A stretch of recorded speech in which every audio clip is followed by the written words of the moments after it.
All right, so 2 days of iRacing this week got progressively worse as they went along.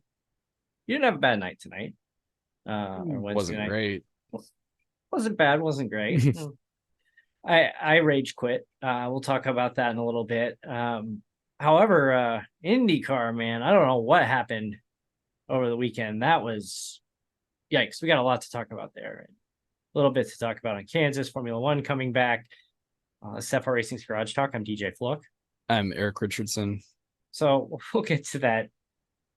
We'll call it a race at Laguna Seca.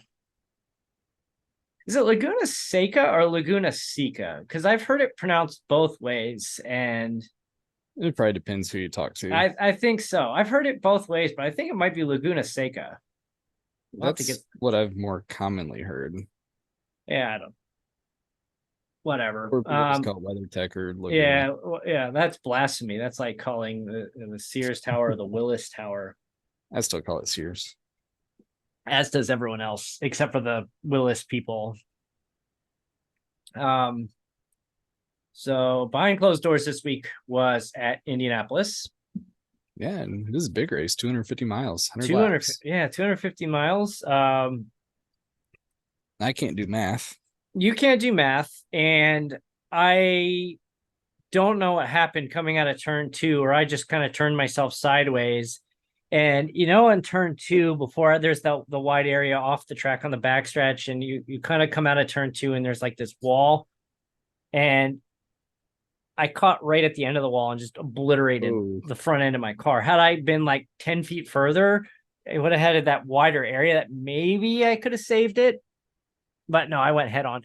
And Derek did the same thing. He did the exact same thing. The weird part about it was he got a caution. I didn't. I was on the lead lap at the time. I think I was maybe about 10 seconds back. Brian McKinney almost he had to drive through that field of debris, and we didn't get a caution. And I think it might have been because I ended up off the track and I couldn't move. So like, yeah, it had to have been something like that. I was sitting there, come on, caution, and it never came. And decided to take the tow. Lost about 3 laps there. Got one, went back when Derek did the exact same move I did, and he got a caution. I was like, what? It's not fair. Well, and he got lucky too. Because I think I had already pit, and I think Brian might have too. Mm-hmm. So he was actually a lap up on us, and he was able to drive it around and pit, got his one fast repaired, and came back out on lead lap. But if we hadn't pit yet, then we would have been able to pin it. It's pretty crazy that he obliterated his car. Able to keep it moving and not tow. He didn't get the tow. Did he? I thought he had to take the tow. Did he? There was not much left. There was not much left in his car, and he was just entering the backstretch. We'll have to go back and check the tape on that.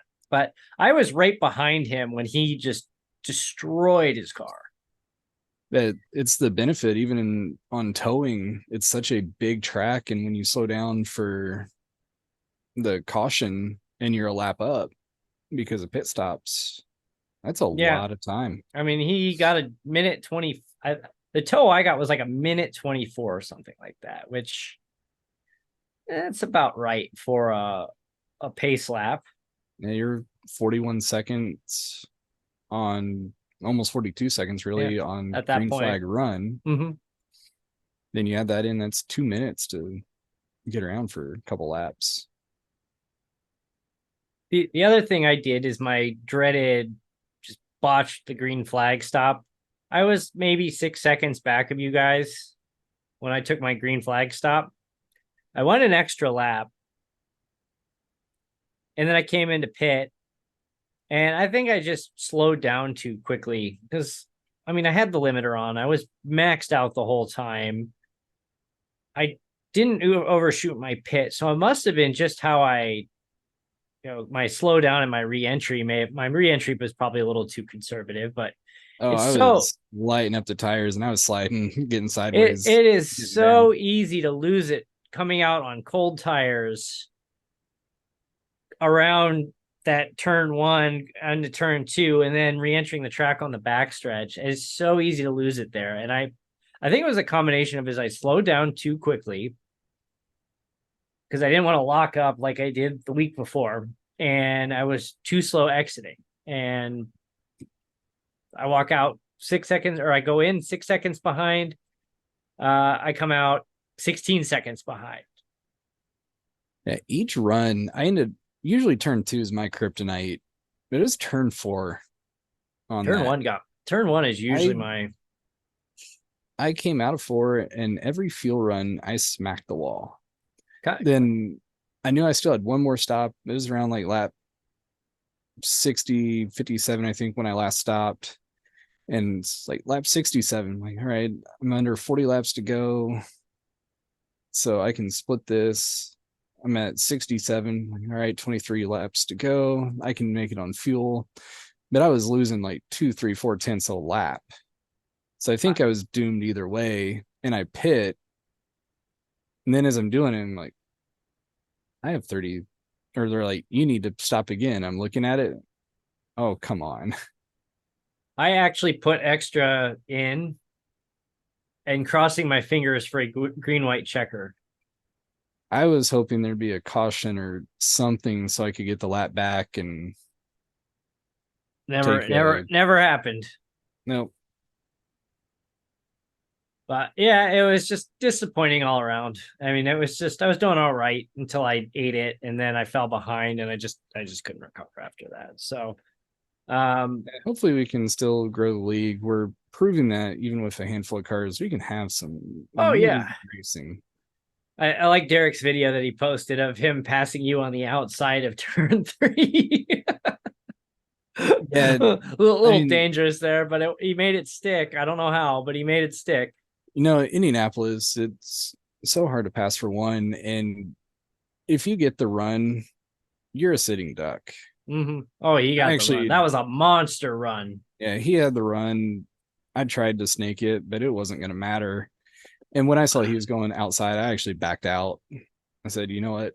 Take it. I'm going to come back. You fight him in that thing, you probably both would have ended up in the wall. I don't know when he did that. Was that after his wreck or before? Because that was after that restart. Yeah, because that's a pretty risky. I was leading, taking it, and I knew what was coming. I was pretty risky move when you don't have a faster pair left to make a move like that. But he made it work. Now, where we were in the race, I wasn't going to fight it. If we were like a lap or 2 laps to go, or last lap, we guaranteed I would have driven that thing in. And we probably both would have been in the wall, but it would have been a spectacular crash.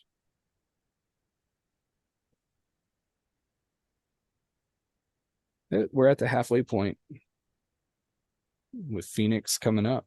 Yep, Phoenix is next week. And then I really enjoy that track on these cars. That's a lot of fun. It is a lot of fun. It's different and it's a lot of fun. There's a couple ways to drive it, and it takes a little bit. Wednesday night dash. I rage quit. Yeah, I saw you stopped running. I was just like, you know what? I've had enough of this place. I just couldn't figure out. I came out of there qualifying at I qualified at like a 19.2. I'm like, okay, I'm only like 3/10 off very experienced short track drivers. I'm like, okay, that's not bad. I just couldn't keep any pace, and I was just watching my right front just dwindle down. And then but hey, how about that lap accident? Did you ever get a chance to go back and watch that yet? Yeah, I watched that. I just ended up having nowhere to go. I was already out of throttle on the turn, and by the time I even saw anything, I had nowhere to go. But I like my under Dalton. I think what makes this league so fun is the arbitrary race control that we do. Because I mean, we're a good group. We race each other pretty clean. We have oops moments like tonight or Wednesday night. One of these days I'll get that right. So Dalton Wicker turned Ian because I think Ian checked up a little too early going into. Yeah, it was on the coming out of 2. I think he was coming out of 2. Yeah, he just did not. He did not. I don't know if he got didn't get going, or was Yeah, and so watching something in Dalton, front of him, or what was going on? yeah, so he just didn't quite get there and or get going again out of that turn, or just something happened, missed a shift, I don't know. So Dalton hits him, turns him, then you go running into the back of Dalton and turn Yeah, him. I didn't really have much time to do anything because I was starting to run. I was actually accelerating. Brian I was Brian off the brake, McKinney accelerating. Brian McKinney was trying to come off the throttle. I came off, but it was too late, and I just plowed right into the back of Yeah, I Brian. saw that on replay. I'm like, crap. And then now I have to go back and like clip this moment. And I just said, okay. I said, how many did we lose? And I think you came on and said, I think we lost like 4 in that. I said at least 3 or 4, as I knew me, Dalton, Ian. I think 5 of us were damaged. I think 5 were hit in some manner. I think most of us were able to continue, but like it's such a small track, recovering. It just we were off to a bad start. And I said, all right, here we go. I said, I'm gonna throw a yellow in 5 seconds unless there's an objection. I'm like, Crickets. 1, 2, 3, 4, 5. All right, like we're throwing a caution. Through the caution, and we start up. We have to have one a season. Yeah, we didn't last. We didn't in the GT3 series last season, but we did in the we had the Darlington incident in at the beginning of this year. So yeah, we got our one oops start of a year, or a season rather. So it happens. I mean, it was nobody's fault. It was just, it's a restart. You're all packed together. It happens. Yeah, Speaking of restarts, we're gonna jump a little bit. NASCAR made some changes for the Roval at Charlotte. Roval. So they're back to stage cautions, but they moved the restart zone exiting the chicane. Instead of, on restarts, they would just come through the oval. And nope, not anymore. So they're going to put everybody through the chicane for restarts. And the purpose of that is so we don't have too many, lockups, just the chaos that we've had in turn 1 in previous years. Good move or not? They're racers. They're going to fly in and try and dive bomb and do crazy stuff through the chicane. I mean, it's just like Indianapolis with the road course. They moved the restart, there's no chicane there, but they moved the restart zone back so we don't have everybody piling up into turn 1. It's the same, basically the same thing here. I think the difference though with Indianapolis, that final turn is pretty generous. Yeah. There's not a lot of turn in it. You coming out of that right-hander, the left-hander is maybe a little tricky, but once you get through it, you're pretty much throttled the whole way down to turn 1. So coming up in October, it's the end of, we'll see how it goes. What's that? Before they get to, it's the last part of the group of 12, right? Before they go to 8, because Martinsville, I think, is the final race in 4 to go to the. Yeah. Is it Martinsville again? Yeah, I believe so. Hopefully, I was going to say it'd be nice if Ross could wall ride again, but nope, not happening. Not happening this year. One of the coolest moments in NASCAR, and they got to be party poopers. Whatever. I mean, that could have been so bad had that gone wrong. No, you know why, or suspect why they made this rule change? No, I don't. Is it something other than safety?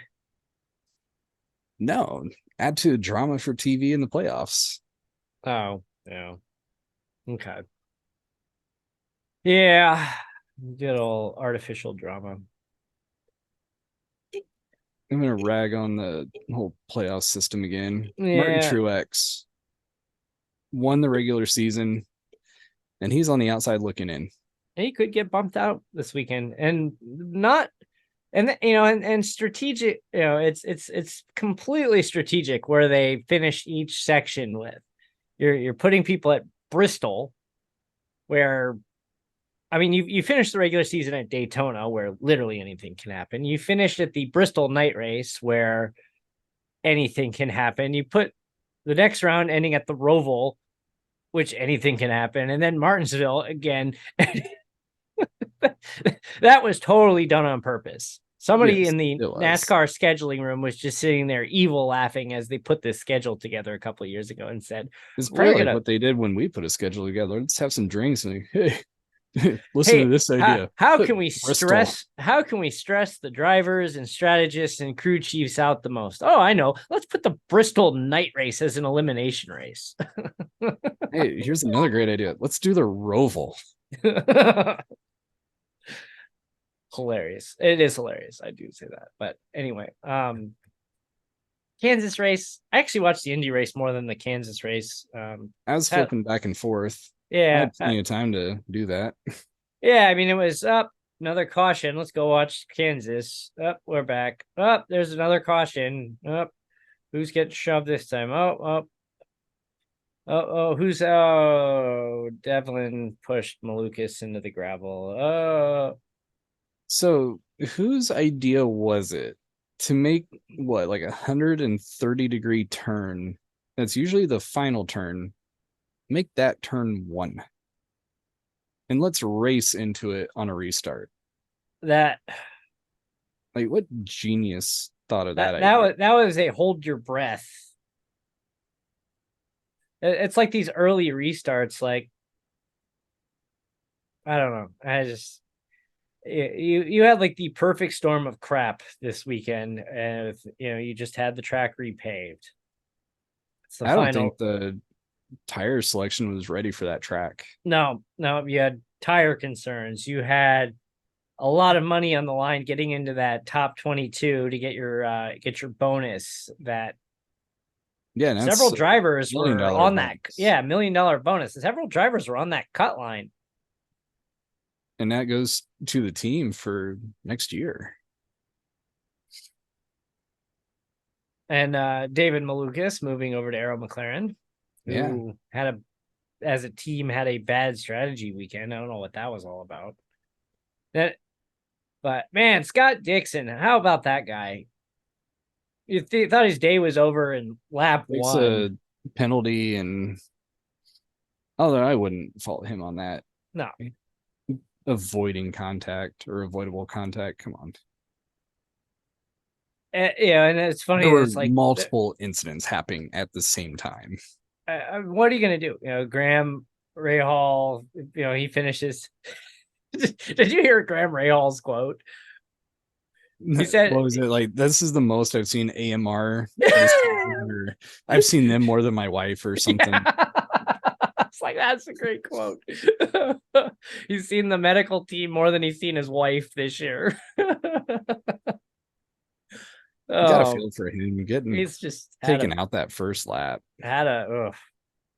And it wasn't, they thought he was going after Yuri Vips, who is his teammate, and Yuri's come with a little bit of, a lot of talent, but a lot of baggage with him too over some incidents with his Red Bull Academy days, and thought he Graham was upset, and he looked like he was taking it out on Vips, and it wasn't his fault. Like, he got shoved, and it wasn't his fault, and Graham knew it. He was just asked what happened, and I don't know. That was a mess. It's just, what do you do? Like, I really blame the. You pin that on Firestone? Well, they just finished resurfacing in what? It was. They finished in mid-June. They had an SCCA race on June 30th, and I'm sure they probably had something. But those cars are different. Yeah. But like, there's been no use of that track, or barely any use of that track, would be my guess, between I would guess the track July 1st and last weekend. It's probably really not that rubbered in yet. If they didn't have IndyCars out testing it, that track looked brand new. Like the paving, it looked pristine. Which, you go into practice and it was like track records were being broken. Yeah, drivers that usually don't have problems. You look at every other road course race this year, There's maybe one incident there at the beginning, but then they'd run the entire rest of the race green. You know who had an awful day was Castro Neves. Oh, I blame the track. Yeah, Is he he looked is like, not that bad of a driver. well, of course not. Like the And he guy's looked been, terrible. he's been around for 20 plus seasons. He's won the Indianapolis 500 4 times. Like the guy knows how to drive, and he looked like he had no clue what he was doing out there this weekend. Yeah, when you have a driver like that having problems and other good drivers having issues, I put it on the track. IndyCar, The track and the tires. Were they should have there either any said, tire tests like outside of practice? Like, did anybody come out and test that track before they came out for the first practice? I want to know because it yeah, it'd be certainly great. doesn't seem like that. I wish I could find that answer, but we probably wouldn't. And who did they send like to do the test? Me? I mean, Or what they do, don't know take car out and run slow and like, oh yeah, that's plenty of grip. we'll just send out some Miatas and like, yeah, Miatas are fine. The Indy cars. But yeah, somebody missed the ball there. IndyCar should have pressed Laguna to say, no, don't repave it until after season. Speaking They of had no data. Yeah, speaking of after season, the schedule hole has been plugged for next year, as announced. Yeah, all-star race. All-star race at essentially a country club in Palm Springs. Yeah, the Thermal Club. They said there will be limited tickets available, which I don't know what that means. Means we can't go. Yeah, I'm not. Our wallets are not thick enough to be invited to the. I was looking at it for Indy 500. We should apply for media credentials. Do we have enough of a following yet to be considered? Maybe we'll bring you on as a guest correspondent for Stadium Scene. You can go cover it for Stadium Scene TV that weekend. Yeah, there we go. I think a small race, we look into it, see if we can do it.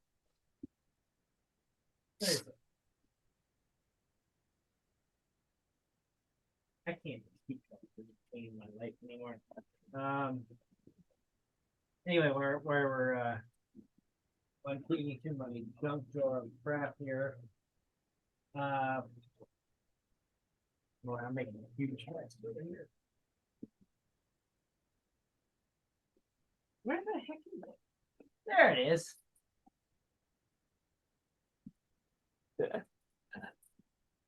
There's my press pass. It's actually got the lanyard. And we made these a few years ago, and I did apply. I forget where it was, but I did apply somewhere and got media credentials somewhere. And so I was like, hey, I'm going to walk in here with these media credentials. Because some of these places, it is not hard to get media credentials. Like they will give it to about anyone. I think we look at like the trucks or Xfinity, ARCA. There you go. Got my media badge. But then on the back, they got the QR code, which I have to cover up because I don't want anybody scanning it because that's my personal.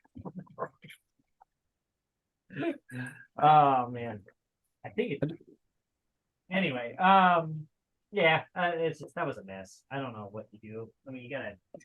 It was unfortunate to be a season ender. That was a mess. What was like 20 out of 28 cars in the grid had some kind of incident, and it was like everybody. Yeah, it's just. Then Devlin DeFrancesco had was having electrical problems, and his car was like it couldn't shift. It couldn't shift, and then at one point it was shifting on its own. Got his automatic transmission IndyCar there. Yeah, so it's just there was all kinds of problems going on. Oh, speaking of DeFrancesco, did you see who Andretti will not have as a sponsor next year? I did not. DHL is leaving Andretti. Why is that? When I was seeing, they split amicably, but I did see rumor that DHL might be going to Ganassi. Ooh.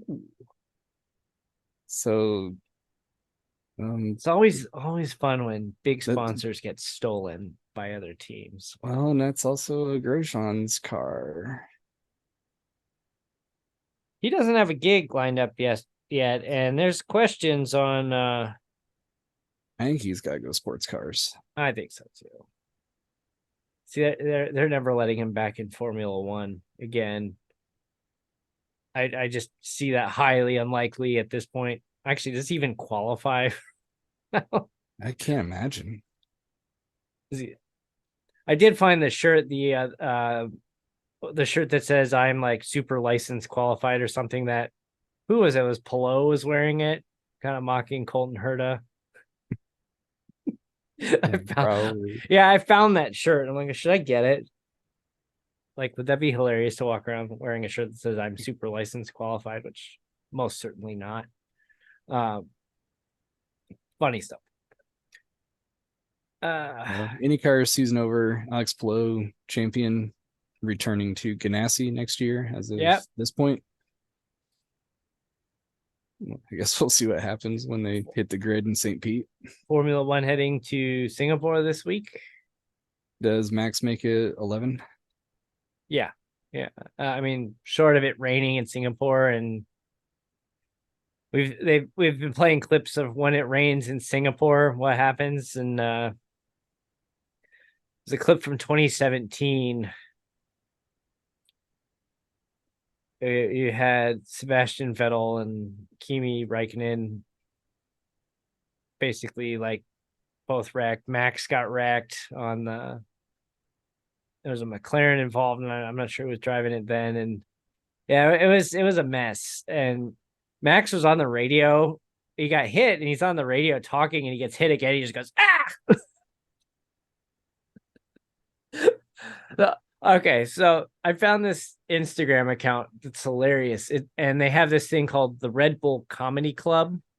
And they post this after a week of after a race weekend, they take all the clips of Red Bull, whether it's funny or not, or they're laughing at something that's a joke that may not be funny, or things that are unintentionally funny, and they put this reel together and call it the Red Bull Comedy Club.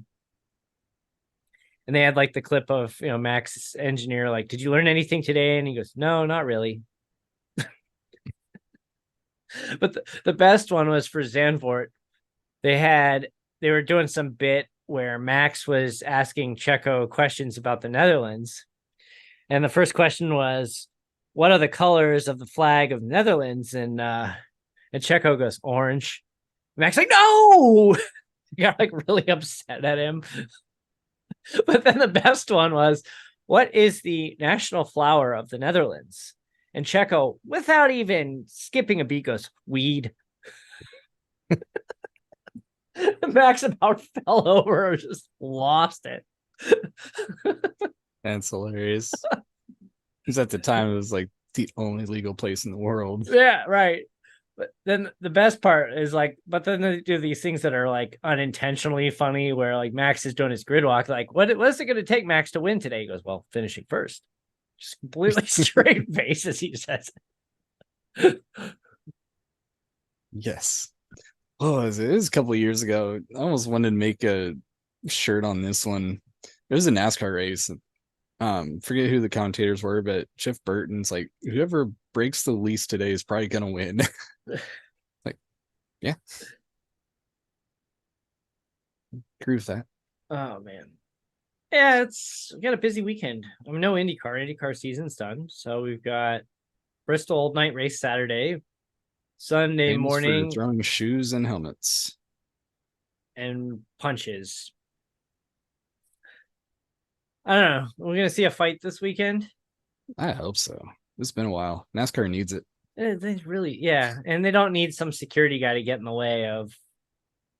I mean, the last almost fight we had was it Chastain and Gregson? Chastain throwing a punch at Gregson, and then the security guy stepping in and ruining it. Let them scrap it. Let it be like a hockey fight. When they go to the ground, then step in. Then break it up, or they're on their feet. Let them go. The other thing we haven't seen in a while is a good like pit crew versus pit crew fight. NASCAR's taking all the fun out of it. When was the last time we had a good pit crew versus pit crew fight? I couldn't even tell you. I keep coming back to that clip of, was it Clint Boyer and Jeff Gordon? And was Clint Boyer like running across the parking lot? I mean, there was some pit, there was some pit crew fighting there, but I mean, that's got to be 10 plus years ago at this point. I mean, I get it. You want to keep everybody safe, but you got to do something. Come on, NASCAR. If you're changing up the road courses just for TV, my assumption. Yeah. You're trying to create drama where there is none. Speaking of that, I'm going to close today bringing up and talking about the potential mess with Las Vegas, with the Las Vegas Grand. There is so much behind the scenes that could go wrong that this could be just a total disaster and a total flop. I think the race is even going to happen. I think it'll happen, but there's not going to be anywhere near the amount of people that they were hoping would be there. Not at $500 a ticket for standing room only. And traditionally, the week before Thanksgiving is Las Vegas's quietest weekend. And they try to, they put this event in right there to try to, get that, pick that up. So you have the costs are out of control. You have the $500-$600 standing room only multi-day passes are the cheapest way in. You have the extortion on the clubs and bars that face the course that are being told to pay $1,500 a head. Otherwise, they're going to put up a bunch of signs and lights to block your view. You have hotel rooms, like crappy hotel rooms on the strip for like $1,200 a night that have quietly come down in price to like $400 a night. There's a hint. Vital Vegas on Twitter, X, whatever it's called now, who tends to be pretty reliable on all things Las Vegas, reported today that they saw some insider data from Las Vegas where they have completely empty flights going to Las Vegas that weekend. Like in the days that people would typically start showing up for the race, flights are completely empty. And of course, some genius, well, look at this. And they put up a screenshot of like 4 flights from American from a hub that have, that are decently full. It's like, okay, that's 4 flights. Like, how many flights does Las Vegas have a day? There's so many flights. Yeah, you pick 4 flights from a hub. Like, okay, way to cherry pick right there. People are questioning that claim, and whoever runs that account is standing behind the claim that there are completely empty flights to Las Vegas that weekend. You have a possible strike of Vegas workers happening September 25th. Like, yeah, okay, that's a little under 2 months away. 50,000 plus workers. Yeah, you have a possible strike. Then last weekend, the MGM took their computer system offline, or that's what they said they did, because of a cybersecurity issue, which is being reported that they had a ransomware attack. And I saw that's still going. They claim it's resolved, but it's not. As of today, people were waiting in line at the Excalibur for 7 hours to check into their hotel because they had to do it manually. They were doing like imprints of credit cards. You remember the old school, they put the credit card, they swipe the thing, and they'd have the imprint of the credit card. So they're doing credit card imprints. I think it was Vital Vegas again said that an anonymous MGM executive said they aren't sure how they're going to pay the employees on Friday. I've seen that too. They said the Luxor today was completely empty because all the slot machines are offline because they've all, they're all on the digital slot machines are all network connected now. And all the slot machines are offline. Like, these MGM resorts are at a standstill over a ransomware attack. And the alleged person or the group that claimed, they're claiming that they did it, basically went on to LinkedIn, found an employee of MGM, called their help desk, posing as the employee and acting like they were locked out of their computer, and whoop, into the MGM system they went and ransomware it out. Who knows what? So And the then you have the whole city of Las Vegas that is not happy with the repaving project. No, all the on top of repaving, it. the repaving project, all the residents and the workers are super upset because the roads have been closed. They've had to repave some of the roads multiple times because I'm assuming, FIA track inspectors come out and say, nah, not good enough. What did I see? Like $80 million on this paving project? Something like that. And on top of that, it's being reported, I think it's actually confirmed now, Caesars had the same cyber attack, but they paid the ransom. And I don't know if this has been confirmed, but I think they paid $30 million to get back into their system. Yeah, it didn't last very long because I think they paid the reported $30 million ransomware right away. What I see too, because of everything, they've even taken down no, it was for bleachers. They took down the trees that are in front of Bellagio, yeah. Hey, come on. It's just, there are so many upset people, and I don't think the course is going to be very good. It's not going to be well attended. They're going to end up giving tickets away for free to like local residents at this point. And I think after the gimmick of racing under the Las Vegas Boulevard lights and hotels wears off in a year or so, I think this is done. I don't think this is going to become a regular thing. There's no way. I think this is going to become a very expensive gimmick. Yep. I have gone from completely excited about this to like, let's just cancel it. I just want to see it now and see how bad it is. I think it's going to be bad. That Las Vegas Boulevard part of the course, it's like full throttle the whole way. Then what? Is there going to be I think there's like a DRS zone. There has to be a DRS zone there. I guess that's fun to see if they actually peg their limiters. I think they're going to. I think in some of the F123 simulations that have been run, I think they're hitting limiters before they get to the end of that part of the course. See all the cars end up blowing up their engines. Yeah. Because they're under DRS and I think this is going to be a mess. Everything's falling apart. The other thing with Las Vegas that isn't actively being reported is some of these hotels are teetering on like disaster financially. And one of them that keeps coming up is the new Resorts World Hotel. And you hear about all these mergers and acquisitions and how everything is a Caesars or an MGM property. And now they got rid of the Mirage and they got rid of Treasure Island a while ago, and Bellagio, they're cutting corners there because of costs. And it's like they took on all this debt to do all these mergers and take on all these acquisitions, and interest rates are like way higher than they were a few years ago, and they're struggling. And there's the number that's been floated around is they said Resorts World needs to do $4 million a day just to break even, and that's not happening most days.